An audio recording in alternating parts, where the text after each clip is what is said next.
So this is Charlie. Charlie's a 6-year-old terrier. So Charlie came in to see us and was suffering from hind limb paralysis, so he wasn't able to walk properly, and the owners had noticed that he'd been vomiting and retching, and he was starting to have trouble breathing. The owners had found a tick just underneath his eye, on his lower eyelid, and Charlie was really battling. He was starting to retch and gag, doing a bit of vomiting, and was really quite distressed. So the owners brought him in to see us, and it was a pretty easy diagnosis. Charlie was suffering from tick paralysis. The owner brought in the tick for us as well to have a look at, and it's really easy to tell from the type of tick, whether it's going to be poisonous or not. So Charlie was suffering from what's called lower motor neuron paralysis from a toxin that's in the paralysis tick, and what the toxin does is it actually binds to the nerve receptors and blocks the nerve impulses, so they get a flaccid paralysis. They're not able to use their back legs, and gradually that gets worse. It moves forward, the paralysis, so it can start to affect the muscles of respiration, such as their diaphragm and their abdominal muscles. It can also affect their larynx, their voice box, and that can cause laryngeal paralysis as well. Part of the treatment is actually giving them a sedative to calm them down, because stress and anxiety can actually make the poisoning a lot worse. It can make the symptoms a lot worse as well.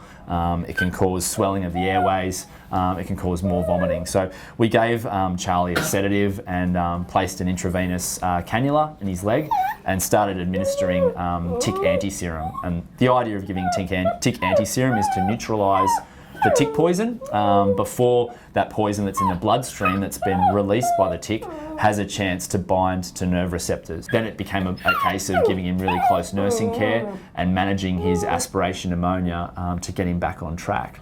Part of that was measuring the amount of carbon dioxide in his blood using blood gas analysis. We do that on site just to determine whether or not the animal needs ventilation, so actually needs a machine to breathe for them, to get that carbon dioxide that builds up in their bloodstream, to get that out of their bloodstream so that it doesn't cause them problems. Often with tick paralysis, even if they can still breathe by themselves, they're not breathing effectively, so they're not getting rid of enough carbon dioxide and they're not getting enough oxygen into their bloodstream. So sometimes we need to take over and actually breathe for them with a ventilator. And we also gave him intravenous fluids with some glucose.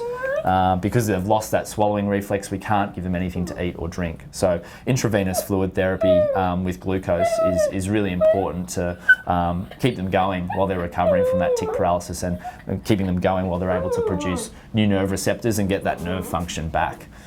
So Charlie was in hospital here for a week.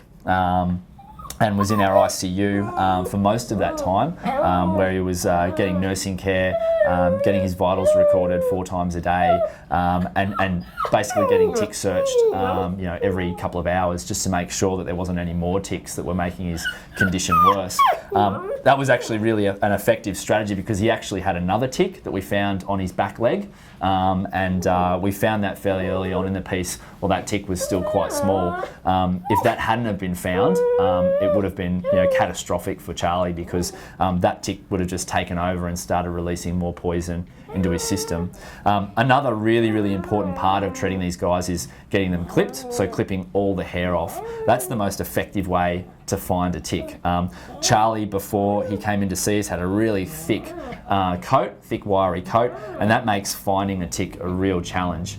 Even if the owners are able to find the tick, there can be more, so we always recommend getting them tick clipped. And certainly in summer, for dogs that have long hair, it's a really good idea to get them tick clipped to make it easier to tick search them at home, so that you can find ticks as early as possible, get them off before they become symptomatic.